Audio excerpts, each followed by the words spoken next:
Chapter 4. A Bushel of Learning. Scarcely had we settled into the strawberry-pink villa before Mother decided that I was running wild and that it was necessary for me to have some sort of education. But where to find this on a remote Greek island?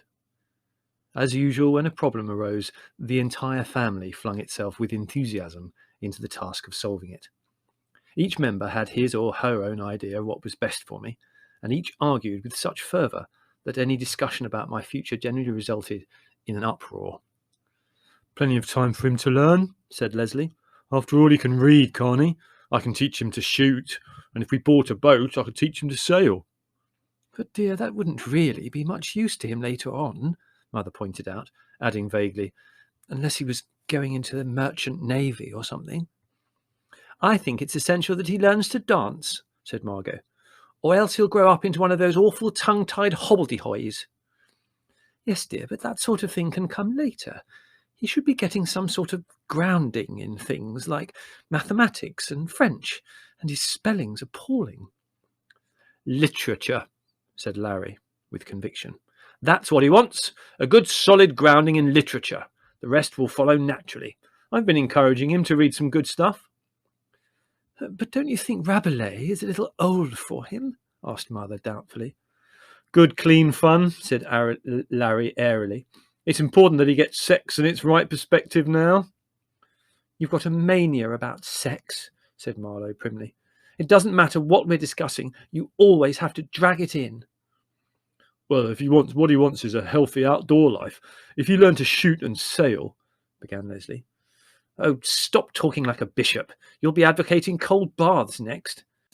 "The trouble with you is you get in one of your damned supercilious moods where you think you know best, and you won't even listen to anyone else's point of view." "With a point of view as limited as yours, you could hardly expect me to listen to it." Now, there's no sense in fighting," said Mother. "Well, Larry's so bloody unreasonable." "I like that," said Larry indignantly. "I'm far and away the most reasonable member of the family." "Yes, dear, but fighting doesn't solve the problem. What we want is someone who can teach Gerry and who will encourage him in his interests." "He appears to only have one interest," said Larry bitterly, "and that's this awful urge to fill things with animal life. I don't think he ought to be encouraged in that. Life is fraught with danger as it is. I went to light a cigarette only this morning, and a damn great bumblebee flew out of the box." "It was a grasshopper with me," said Leslie gloomily. "Yes, I think that sort of thing ought to be stopped," said Margot. "I found the most revolting jar of wriggling things on the dressing table, of all places." "He doesn't mean any harm, poor little chap," said Mother pacifically. "He's so interested in all these things." "I wouldn't mind being attacked by bumblebees if it led anywhere," Larry pointed out. "But it's just a phase. He'll grow out of it by the time he's 14. "He's been in this phase from the age of 2, said Mother, "and he's showing no signs of growing out of it." "Well, if you insist on stuffing him full of useless information, I suppose George could have a shot at teaching him," said Larry. "That's a brainwave," said Mother delightedly. "Will you go over and see him? I think the sooner he starts, the better." Sitting under the open window in the twilight, with my arm around Roger's shaggy neck, I had listened with interest, not unmixed with indignation, to the family discussion on my fate. Now it was settled, I wondered vaguely who George was, and why it was so necessary for me to have lessons. But the dusk was thick with flower scents, and the olive groves were dark, mysterious, and fascinating. I forgot about the imminent danger of being educated, and went off with Roger to hunt for glowworms in the sprawling brambles.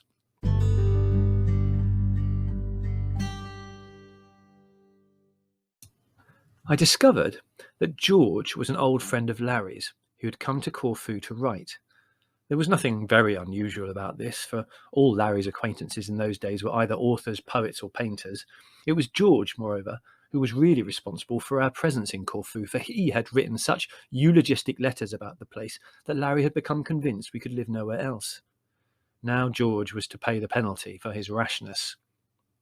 He came over to the villa to discuss my education with Mother, and we were introduced. We regarded each other with suspicion. George was a very tall and extremely thin man who moved with the odd disjointed grace of a puppet. His lean, skull-like face was partially concealed by a finely pointed brown beard, and a pair of large tortoiseshell spectacles.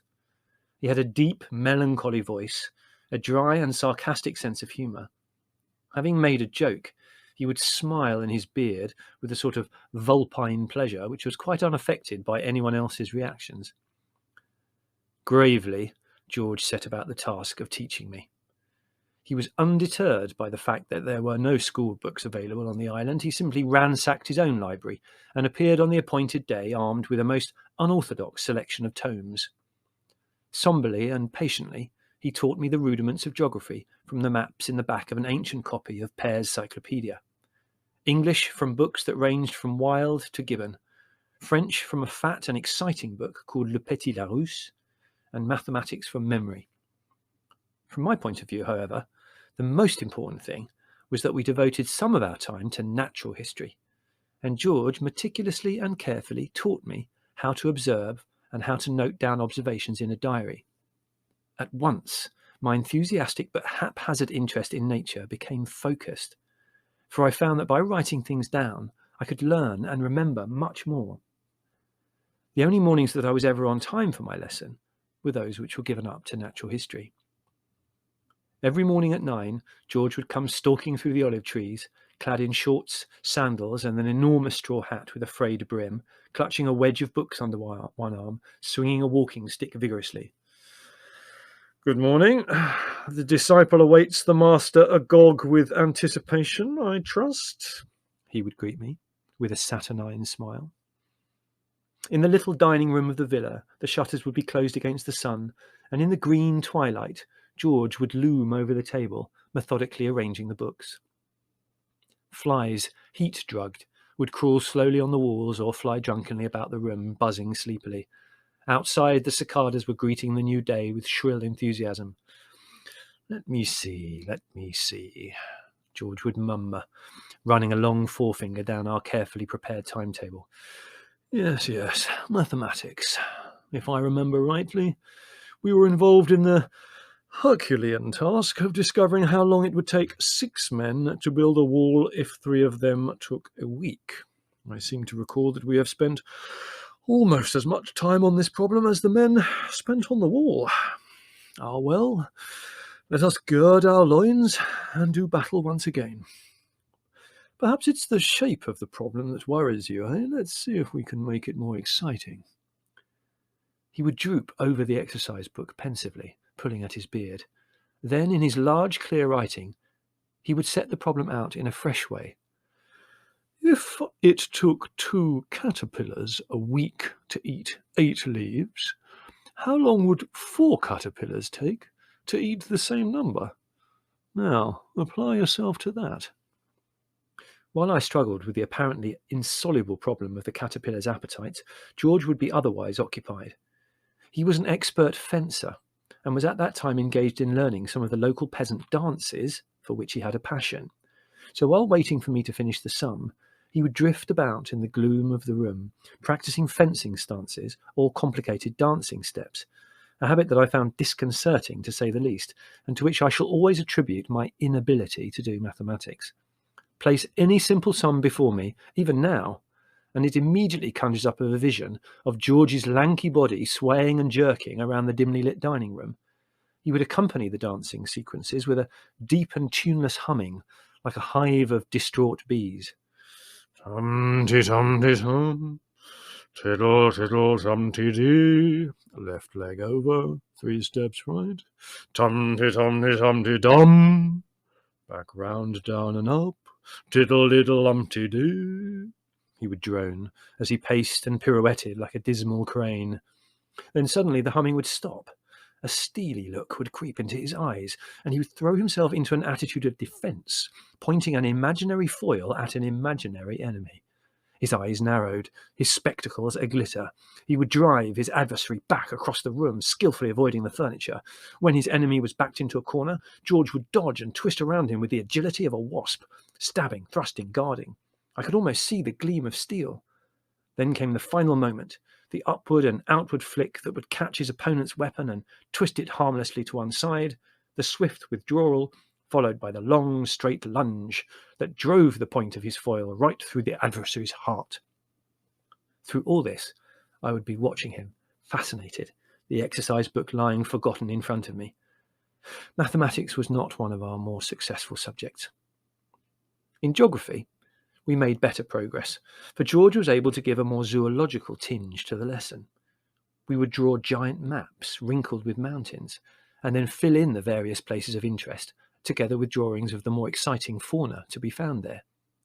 Thus, for me, the chief products of Ceylon were tapirs and tea, of India, tigers and rice, of Australia, kangaroos and sheep, while the blue curves of currents we drew across the ocean carried whales, albatross, penguins and walrus, as well as hurricanes, trade winds, fair weather and foul.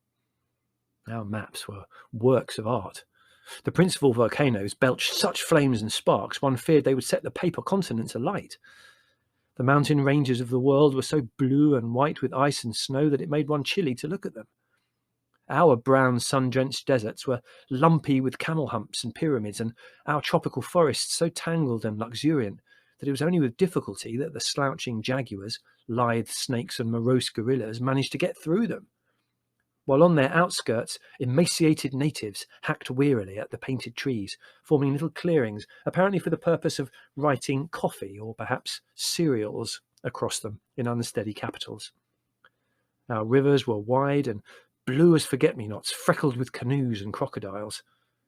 Our oceans were anything but empty, for where they had not frothed themselves into a fury of storms or drawn themselves up into an awe-inspiring tidal wave that hung over some remote palm-shaggy island, they were full of life. Good-natured whales allowed unseaworthy galleons armed with a forest of harpoons to pursue them relentlessly. Bland and innocent-looking octopi tenderly engulfed small boats in their arms. Chinese junks with jaundiced crews were followed by shoals of well-dentured sharks, while fur-clad Eskimos pursued obese herds of walrus through ice fields thickly populated by polar bears and penguins. They were maps that lived, maps that one could study, frown over and add to, maps, in short, that really meant something. Our attempts at history were not at first conspicuously successful until George discovered that by seasoning a series of unpalatable facts with a sprig of zoology and a sprinkle of completely irrelevant detail, he could get me interested. Thus I became conversant with some historical data which, to the best of my knowledge, have never been recorded before. Breathlessly, history lesson by history lesson, I followed Hannibal's progress over the Alps. His reason for attempting such a feat, and what he intended to do on the other side, were details that scarcely worried me. No, my interest, in what I considered to be a very badly planned expedition, lay in the fact that I knew the name of each and every elephant. I also knew that Hannibal had appointed a special man not only to feed and look after the elephants, but to give them hot water bottles when the weather got cold. This interesting fact seems to have escaped most serious historians.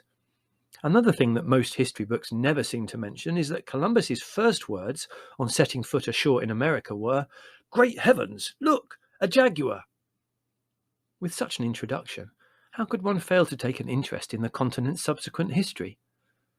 So George, hampered by inadequate books and a reluctant pupil, would strive to make his teaching interesting, so that the lessons did not drag. Roger, of course, thought that I was simply wasting my mornings. However, he did not desert me, but lay under the table asleep, while I wrestled with my work. Occasionally, if I had to fetch a book, he would wake up, get up, shake himself, yawn loudly, and wag his tail. Then, when he saw me returning to the table, his ears would droop, and he would walk heavily back to his private corner, and flop down with a sigh of resignation. George did not mind Roger being in the room, for he behaved himself well, and did not distract my attention. Occasionally, if he was sleeping very heavily and heard a peasant dog barking, Roger would wake up with a start and utter a raucous roar of rage before realizing where he was. Then he would give an embarrassed look at our disapproving faces, his tail would twitch, and he would glance around the room sheepishly. For a short time, Quasimodo also joined me for lessons, and behaved very well as long as he was allowed to sit in my lap. He would drowse there, cooing to himself, the entire morning. It was I who banished him, in fact, for one day he upset a bottle of green ink in the exact centre of a large and very beautiful map that we'd just completed. I realised, of course, that this vandalism was not intentional, but even so I was annoyed. Quasimodo tried for a week to get back into favour by sitting outside the door and cooing seductively through the crack. But each time I weakened, I would catch a glimpse of his tail feathers, a bright and horrible green, and harden my heart again. Achilles also attended one lesson, but he did not approve of being inside the house. He spent the morning wandering about the room and scratching at the skirting boards and door. Then he kept getting wedged under bits of furniture and scrabbling frantically until we lifted the object and rescued him. The room being small, it meant that in order to move one bit of furniture, we had to move practically everything else. After a third upheaval, George said that as he had never worked with Carter Patterson and was unused to such exertions, he thought Achilles would be happier in the garden. So there was only Roger left to keep me company. It was comforting, it's true, to be able to rest my feet on his woolly bulk while I grappled with a problem. But even then it was hard to concentrate, for the sun would pour through the shutters, tiger striping the table and floor, reminding me of all the things I might be doing. There around me were the vast empty olive groves, echoing with cicadas, the moss-grown stone walls that made the vineyards into steps where the painted lizards ran, the thickets of myrtle alive with insects, and the rough headland where the flocks of garish goldfinches fluttered with excited piping from thistlehead to thistlehead. Realising this, George wisely instituted the novel system of outdoor lessons. Some mornings he arrived carrying a large furry towel, and together we would make our way down through the olive groves and along the road that was like a carpet of white velvet under a layer of dust. Then we branched off onto a goat track that ran along the top of a miniature cliff until it led us to a bay, secluded and small, with a crescent-shaped fringe of white sand running round it. A grove of stunted olives grew there, providing a pleasant shade. From the top of the little cliff, the water in the bay looked so still and transparent that it was hard to believe that there was any at all. Fishes seemed to drift over the wave-wrinkled sand as though suspended in mid-air, while through 6 feet of clear water you could see rocks on which anemones lifted frail coloured arms and hermit crabs moved, dragging their top-shaped homes. We would strip beneath the olives and walk out into the warm, bright water, to drift face down over the rocks and clumps of seaweed, occasionally diving to bring up something that caught our eye, a shell more brightly coloured than the rest, or a hermit crab of massive proportions, wearing an anemone on his shell like a bonnet with a pink flower on it. Here and there on the sandy bottom grew rib-shaped beds of black ribbonweed, and it was among these beds that the sea slugs lived. Treading water and peering down, we could see below the shining narrow fronds of green and black weeds, growing close and tangled, over which we hung like hawks suspended in air above a strange woodland. In the clearing among the weed bed lay the sea slugs, perhaps the ugliest of the sea fauna. Some 6 inches long, they looked exactly like overgrown sausages made out of a thick brown carunculated leather. Dim primitive beasts that just lie in one spot, rolling gently with the sea's swing, sucking in sea water at one end of their bodies and passing it out at the other. The minute vegetable and animal life in the water is filtered off somewhere inside the sausage and passed to the simple mechanism of the sea slug's stomach. No one could say that the sea slugs led interesting lives. Dully they rolled on the sand, sucking in the sea with monotonous regularity. It was hard to believe that these obese creatures could defend themselves in any way, or that they would ever need to, but in fact they had an unusual method of showing their displeasure. Pick them up out of the water, and they would squirt a jet of seawater out of either end of their bodies, apparently without any muscular effort. It was this water pistol habit of theirs that led us to invent a game. Each armed with a sea slug, we would make our weapons squirt, noting how and where the water struck the sea. Then we moved over to that spot, and the one who discovered the greatest amount of sea fauna in his area won a point. Occasionally, as in any game, feeling would run high. Indignant accusations of cheating would be made and denied. It was then we found our sea slugs useful for turning on our opponent. Whenever we'd made use of the sea slug's services, we always swam out and returned them to their forest of weed. Next time we came down, they would still be there, probably in exactly the same position as we'd left them, rolling quietly to and fro. Having exhausted the possibilities of the slugs, we would hunt for new shells for my collection, or hold long discussions on the other fauna we'd found. George would suddenly realise that all of this, though most enjoyable, could hardly be described as education in the strictest sense of the word, so we would drift back to the shallows and lie there. The lesson then proceeded, while the shoals of little fish would gather about us and nibble gently at our legs. So the French and British fleets were slowly drawing together for what was to be the decisive sea battle of the war. When the enemy was sighted, Nelson was on the bridge bird-watching through his telescope. He had already been warned of the Frenchman's approach by a friendly gull. A greater black-backed gull, I think it was. Well, the ships manoeuvred round each other. Of course, they couldn't move so fast in those days, for they did everything by sail, no engines. No, not even outboard engines. The British sailors were a bit worried because the French seemed so strong, but when they saw that Nelson was so little affected by the whole thing, that he was sitting on the bridge labelling his bird egg collection, they decided that there was really nothing to be scared about.